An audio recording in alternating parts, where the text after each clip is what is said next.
Hi, I am Dr. Ada Obuche, a public health veterinarian and one of the facilitators and mentors on the just concluded Ducit Blue. And as a mentor and facilitator, it was very important that I got an opportunity to share my own professional and personal experiences with the interns. It was also important that beyond antimicrobial resistance, we were able to discuss careers, career opportunities, networking, and also discuss picking up soft skills that can be very important to support these professionals in their careers as they go out there to do great things. Beyond what I was able to share with these interns, I also got to learn from the mentees as well. And it was an opportunity to see what is obtainable in other countries and to learn about their cultures and practices. Overall, it was a fulfilling experience for me, and I felt really, really, really happy that I was able to share what I know and the experience I have gathered over the years with some of these younger professionals. I would like to say thank you to Ducit Blue Foundation for the laudable achievement and the opportunity as well to have me as a facilitator and mentor on this cohort. It has been a great experience to be part of the Ducit Blue Foundation Internship and Mentoring program for the second year.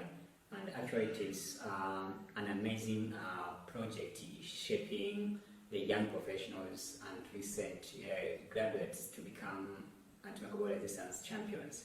And what was really great for the second cohort for this year, it was to see the interns were selected from different backgrounds, taking into consideration the One Health approach in tackling antimicrobial resistance. So for me as a mentor, it was a great opportunity to share my experience and skills with the interns, and especially facilitating the session about how to engage the community in tackling antimicrobial resistance and how to engage the young generation as agents of change, as change makers. But one of the important thing was to get an opportunity to mentor. Here I'm talking about one-to-one mentorship. So this was also a great opportunity to share. And as a mentor, it also gives you an opportunity to learn more, to get different perspectives, and also to share the knowledge and the experience. My name is Dr. Olanike Maria Braimo. My advice for the mentees: 1. Be focused on the alleviation, reduction, and eventual eradication of AMR. Make up your mind to be an ambassador for AMR eradication wherever you find yourself. Start with your immediate environment, your family. Live a life of example. You advise people, don't flush this leftover drug in the toilet or down the sink. You make sure you don't do the same. Wherever you find yourself, talk about AMR and the implication, the effects on the environment and on human beings generally. Talk about resistance. Let people know about antimicrobial resistance wherever you find yourself. Your main interest should not be focused on money making. If you focus attention on money making, you'll be frustrated and you will not be able to go far. Also, I advise that you should be resilient, because resilience and ability to multitask are two essential virtues that can take you far in life, not only in the subject of AMR. Networking is essential. Therefore, you must belong to one association, relevant associations, one or the other. You must attend conferences, you must attend seminars, you must attend training to be updated on the subject matter. Therefore, you may need to even sponsor yourself on some of these trainings to be updated. Once again, thank you very much for this opportunity to serve as a mentor. Hello, everyone. My name is Dr. Mabel Awa-Jumobi. I am an epidemiologist and an assistant director working with the Department of Veterinary and Pest Control Services, Federal Ministry of Agriculture and Rural Development in Abuja, Nigeria. I am also the AMR surveillance lead for the animal health sector in Nigeria.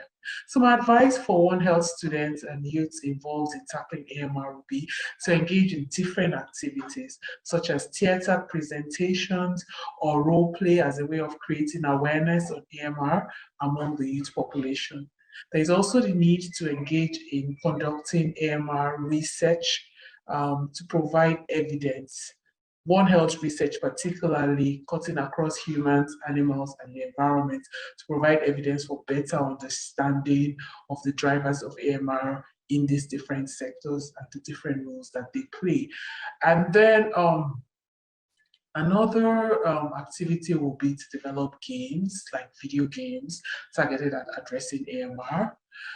As we know that youths particularly will be interested in playing games, and these games will be geared towards stimulating their interest on the drivers of AMR and how this could be addressed.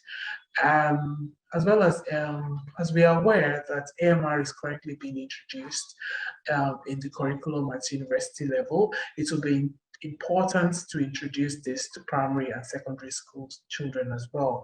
Like back in the days, we used to have JET clubs, so it would be nice to have AMR awareness clubs being introduced to primary and secondary school children, as well as AMR essay competitions. These activities could inform different learner groups on antimicrobial resistance. Recently, in the past Antibiotics Awareness Week for 2021, we actually engaged students, secondary school children in spelling bee competitions, and that actually stimulated their interest. We could see that they will become future champions and ambassadors of AMR even at home, encouraging their parents to do the right thing regarding health-seeking behaviors and regarding antimicrobial stewardship.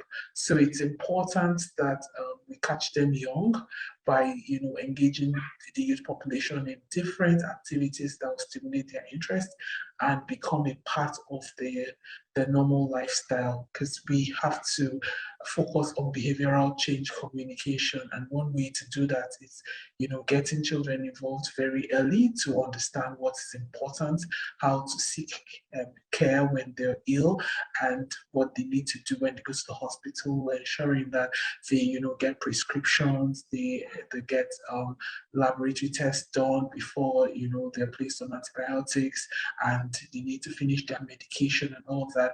If this is introduced to them early in life, it will help them to cultivate the right behaviors. I believe that if we're able to address this, then it will go a long way in tackling AMR, especially in our youth population. Thank you.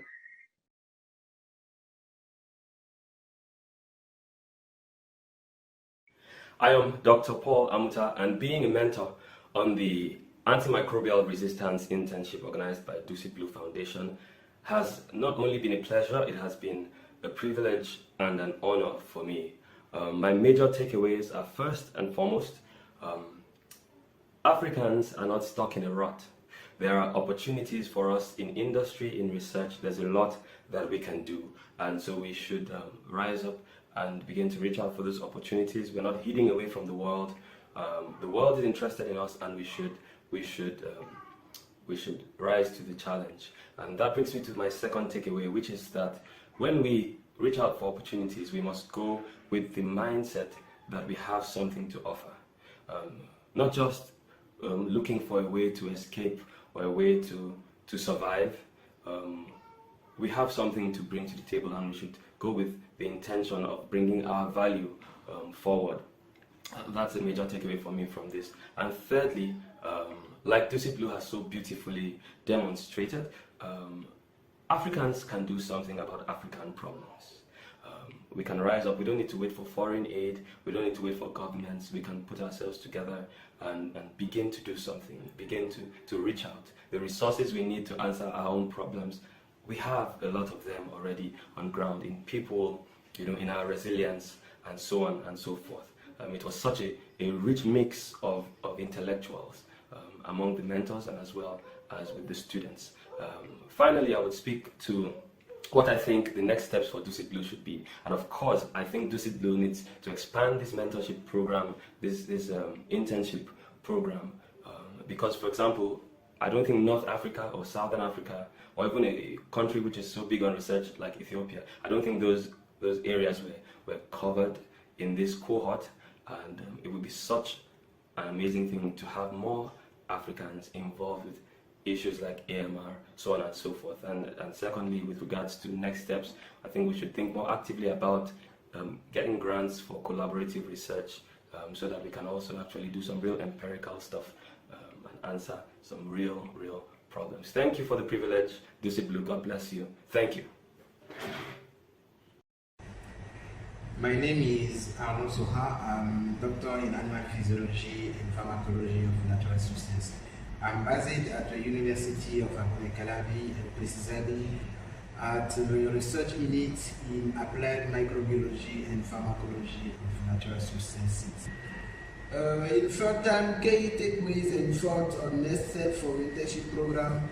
I have some key takeaways. The better quality of communication as well as the contents, the specific diversification of the different communicators that take into account not only various African countries, but various specialties and various profiles, whether in animal or human health. The respect of the timing of the training and the work. My suggestions are to allow time for the program by going to 4 months. Give more flexibility to the learner who are generally students in the middle of the training.